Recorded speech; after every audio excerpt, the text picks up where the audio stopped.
This is Luel on the mic, and welcome back to another episode of Celestium Talks. So yeah, did you see there, or did you particularly see something that I have, switched my introduction? Yeah, just kidding. Yeah, I fairly memorized it, and yeah, I want something to change. And speaking of change, as you can see on the title, we will have, a different topic. So as you can see, nasanay na kayo for this past few videos that I have uploaded. I have been, constantly in a similar topic, which is, K-pop and music. Links down below. Nag-ano ka agad eh, no?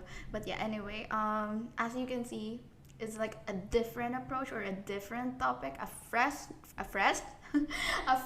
new topic that I want to talk about. I'm really sorry.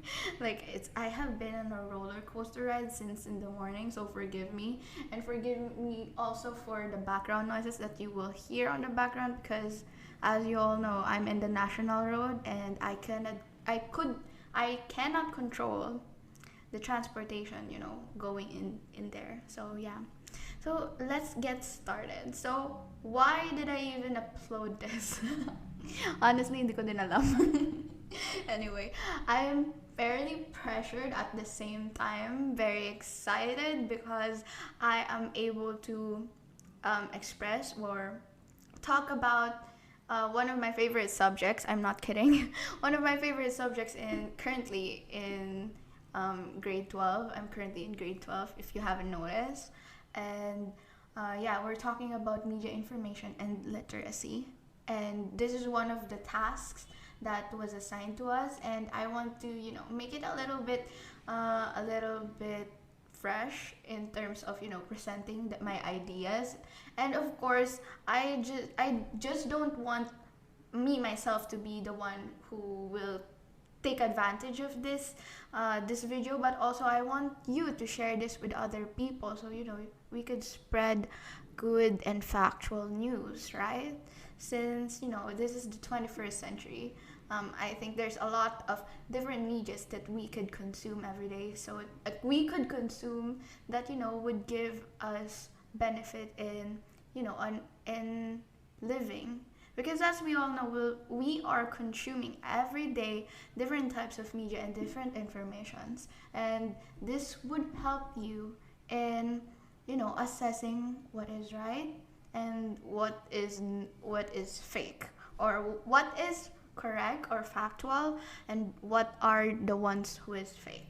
So let me give you like a brief instruction, a brief overview or explanation of what is really the meaning of media information literacy, or how are we able to assess if this individual is a media information literate. So as you can see on the screen or the presentation that I have, they are the ones who first scan and determine reliable sources. They evaluate and assess their information, whether it's fake or factual, or what I have said earlier. And next is they reach and achieve correct information. So they aren't just passive audience or passive readers who just consume information from the media like a sponge and accept it just right away. So they're the ones who fact check, like really assess if this is really the truth or this is really the correct one.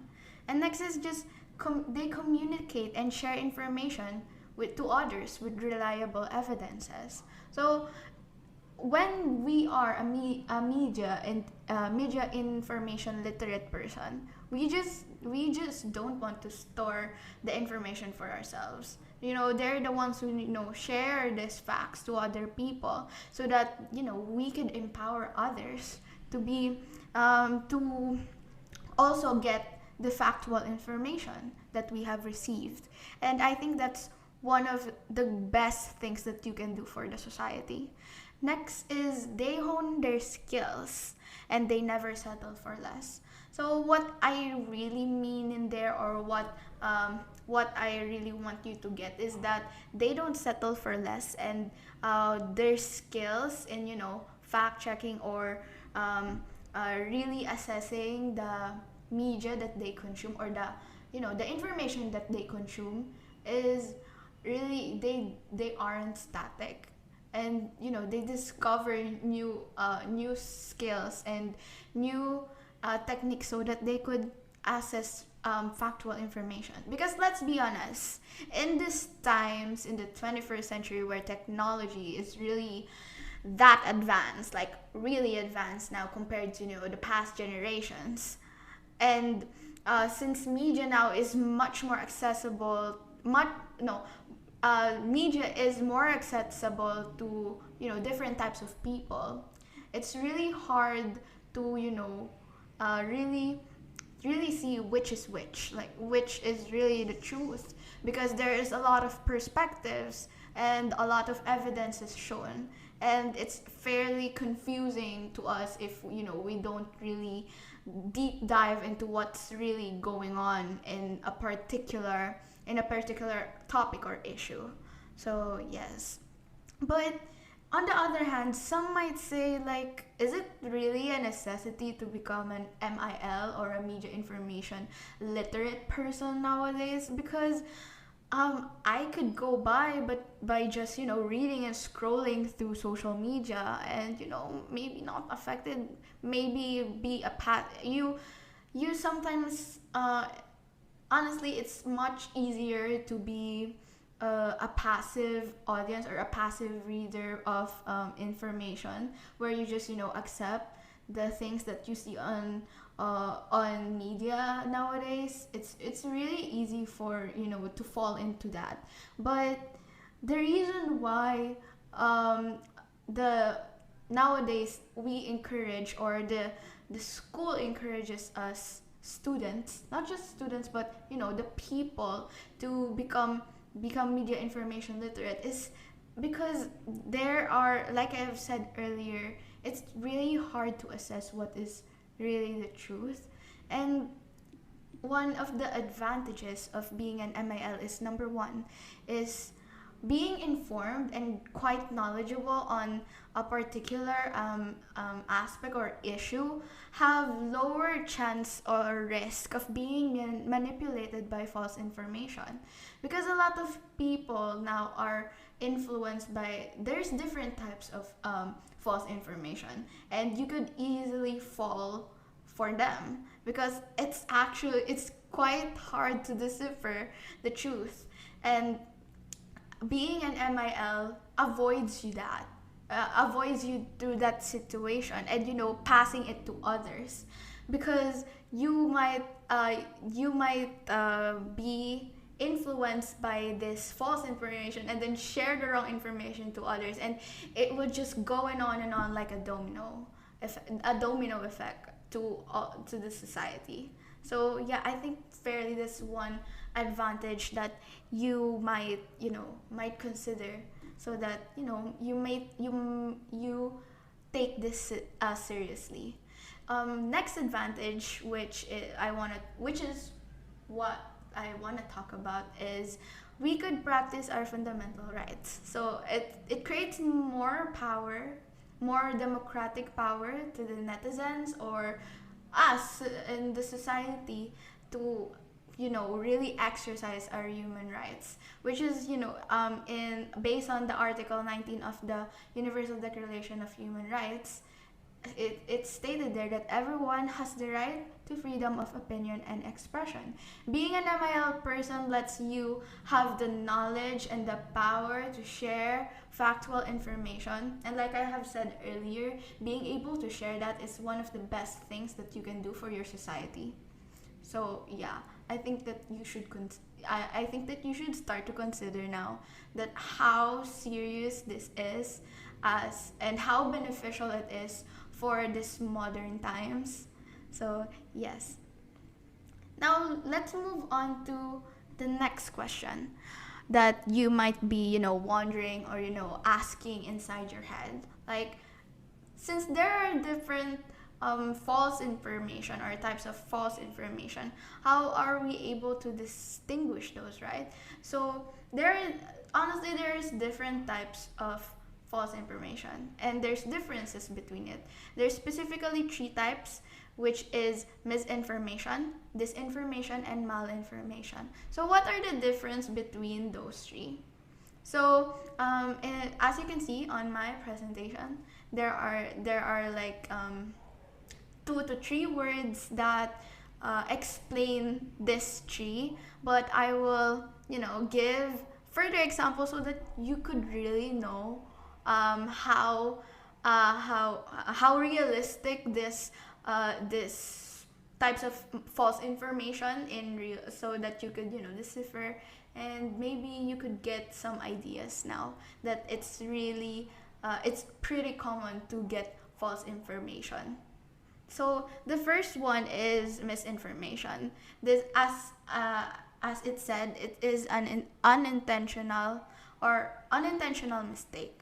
So I have in this particular story, I would tell a mistake that I have made during the times that I was a baby stay. So as you all know, I've been a fan since this year. I have been a fan of Stray Kids. So yeah, I'm still considered as a baby stay, but this was the time that I was just born into their world. Like, kapanganakan ko pa lang. Like, joke lang. But anyway, I have committed this mistake, and I am fully aware, and I am regretting, although you could listen to my voice that I am really happy. No, I actually regretted this time. And just so you know, I already deleted this post. So what I'm talking about was that I have created the post on Twitter on February 22. That was the day when the bullying scandal of Yoonjin from Stray Kids was released. And as a baby say, I was in that heat, in that moment, I was very disappointed, but more on angry towards that post. But I have already visited few good sources like Koreabu. They stated that Yoonjun was accused of verbal and sexual abuse during his high school days. He was accused of giving verbal and sexual abuse to his classmates or batchmate, if I'm not mistaken. And in that post, I have written that post acknowledging that he had done both the bullying and the sexual abuse, the bullying of verbal and sexual abuse. But I realized that after seeing the JYP Entertainment official statement regarding the scandal, I realized that I have misinformed my viewers, and I actually deleted it after reading the JYP post.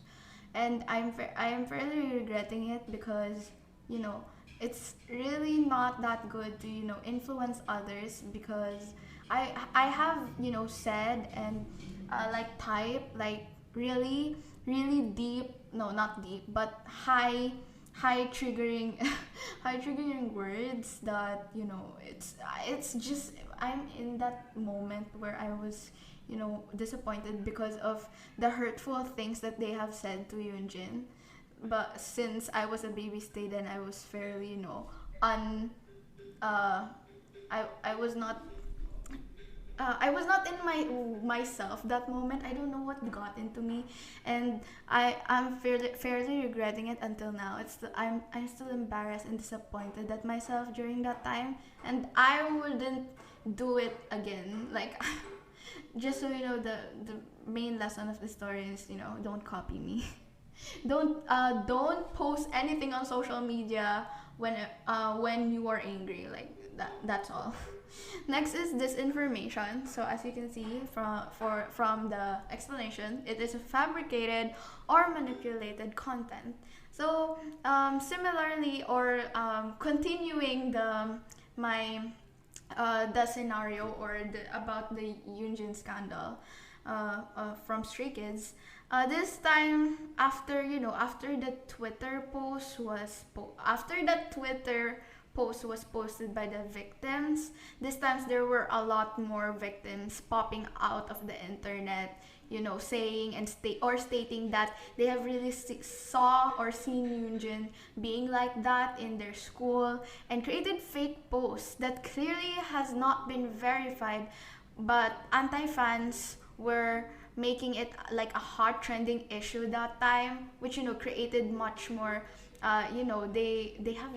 They were intentionally they were intentionally like hurting Yoonjin at that time, or dirtying his his uh, his title, or the Stray Kids for overall.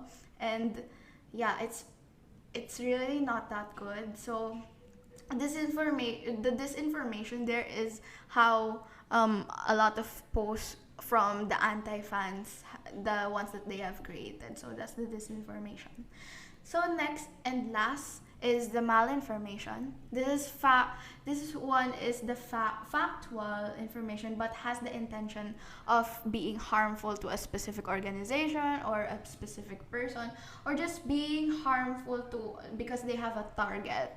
So as you can see here, there is like on the right side of the screen, you could see like the article from the Korean Times. So the link is down below. You could read it yourself about how the last paragraph stated, how the last paragraph was written or typed by the journalist or the writer. It's really it's really hurting, or like very very triggering, especially as a fan or just a person all over. Like you could see that it's like intentionally hurting and bashing Hyunjin.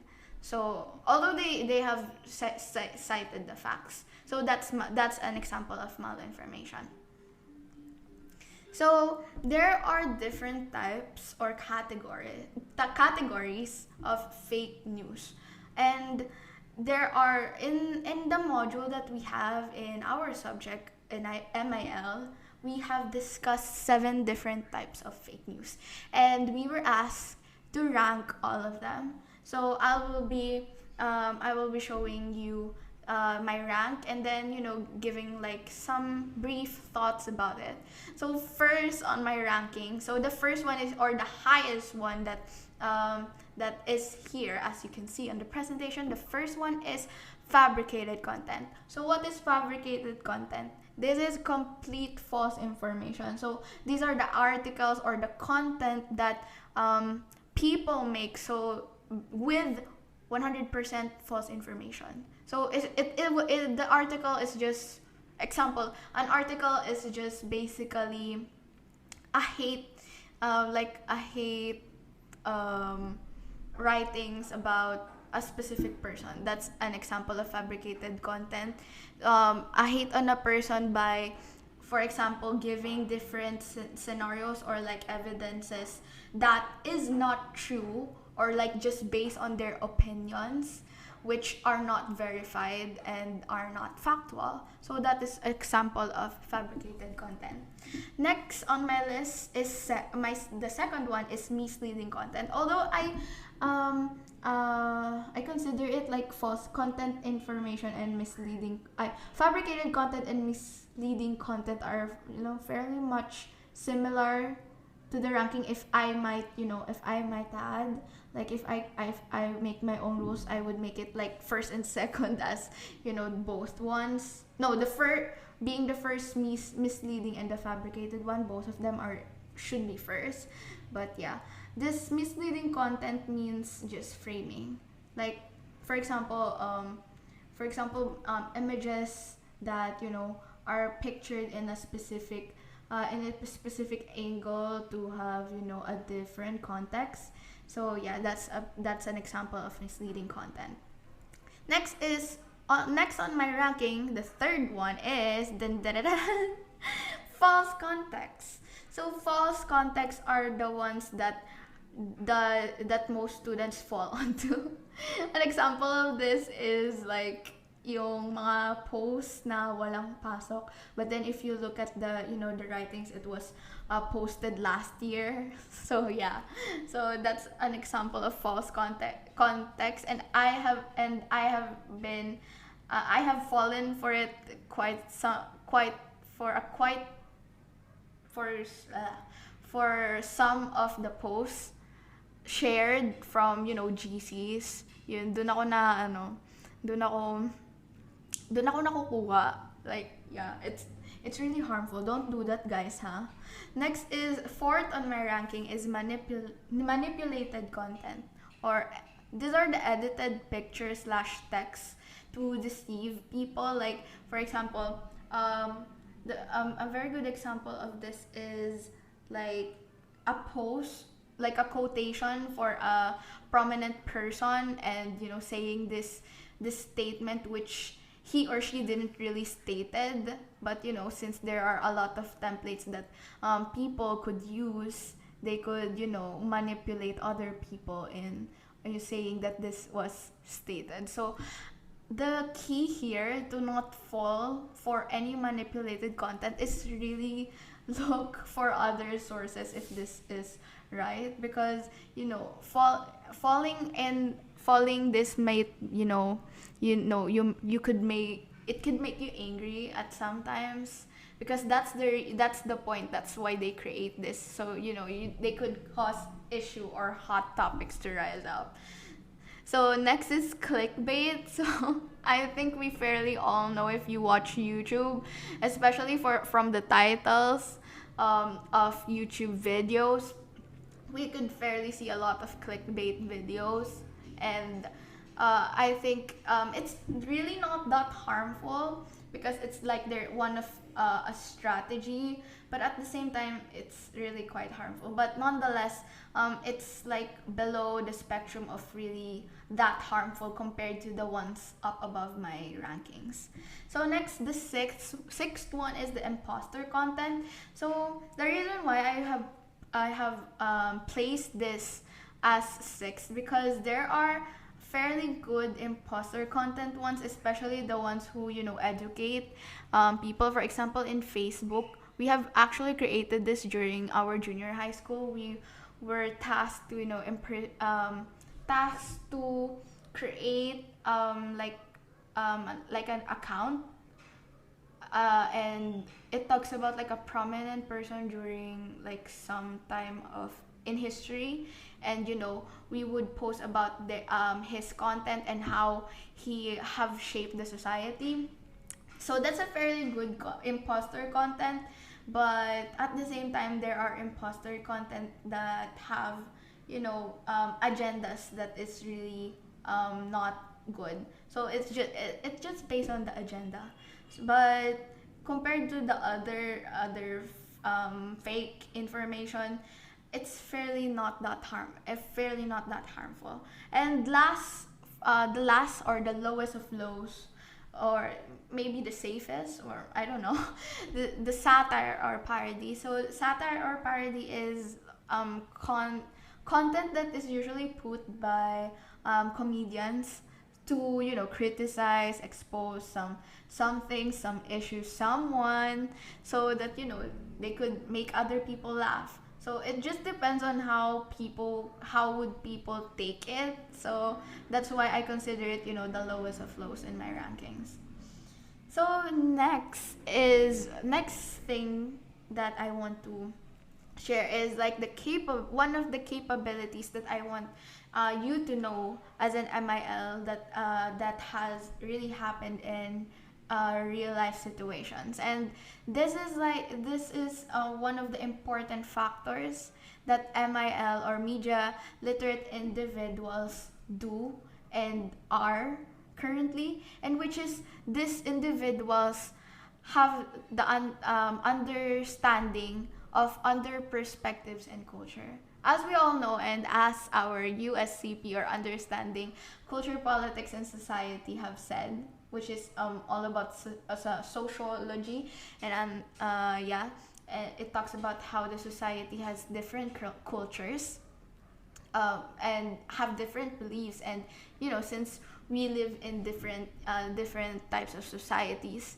We have, as I've said earlier, different beliefs and how we live our lives. So that's why there are like some culture shocks happening around us, especially if travel. And being an media illiterate individual helps you to understand why there are certain things different from your culture into theirs. So one of the example, my real life example of this as a media literate individual is media information literate individual pala, I'm very sorry. Was one time there was a situation like me and my classmates in junior high school have this debate, and there were yung mga boys at that time is really into K-pop. I think this was like during grade 7 or grade 8 yata, since K-pop was still just rising, and at that time the boys really don't like that genre specifically, and they're teasing us, the girls were like really fan girls of different K-pop groups. They would always say that South Korean men has too much makeup on them, like especially like if you see K-pop idols, they usually say that they are like feminine or like gay, especially about BTS. Like the hate there at that time really annoys me, and it's really it angers me at that time, during those times. So yeah, I shout out sa mga kaklase ko at that time. Alam niyo kung sino kayo. So anyway, which I find like really racist and sexist at the same time.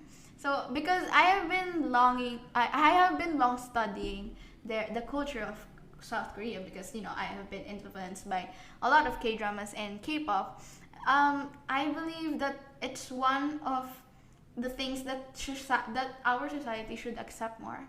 And I have always rebutted to them that the culture has nothing wrong, especially in that aspects, and there's nothing really wrong about a boy wanting to look good or presentable in such a different style as the common masculine standard of the society.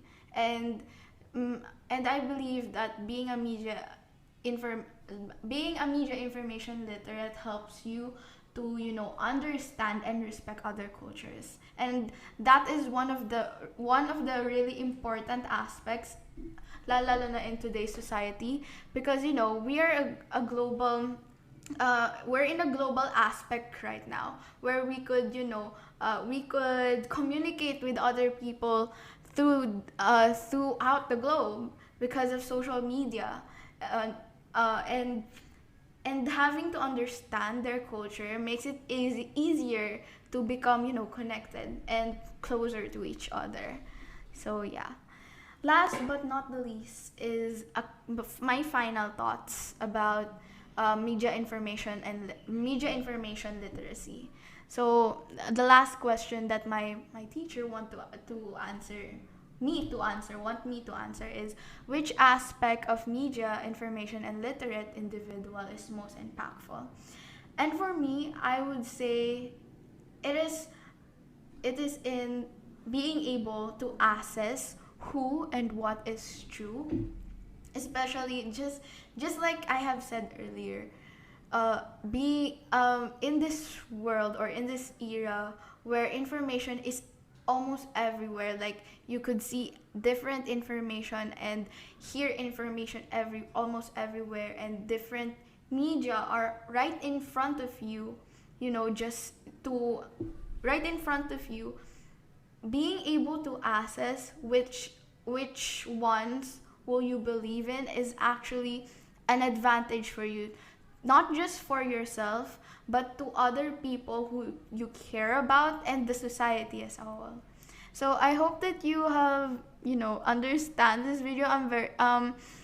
I hope that you have made your decision right now, and I encourage you to study more about MIL, or media information literacy. There's a lot of content available in YouTube, especially my favorite one is about from a YouTube channel called Crash Course. I hope that you would check that out.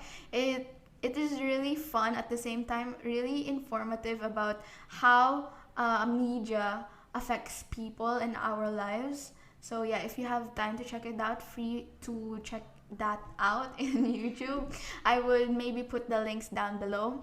And oh, and final, don't forget to also give your final thoughts, which is which aspect of media information and literate individual is most impactful in your perspective. So I want you to get down in the comments and write your answers, and we will have a conversation down there. So I hope that you have loved this video. Don't forget to like, subscribe, and also share this with your loved ones, because why not give them right and factual information to the sources that they could rely on. So yeah, bye guys.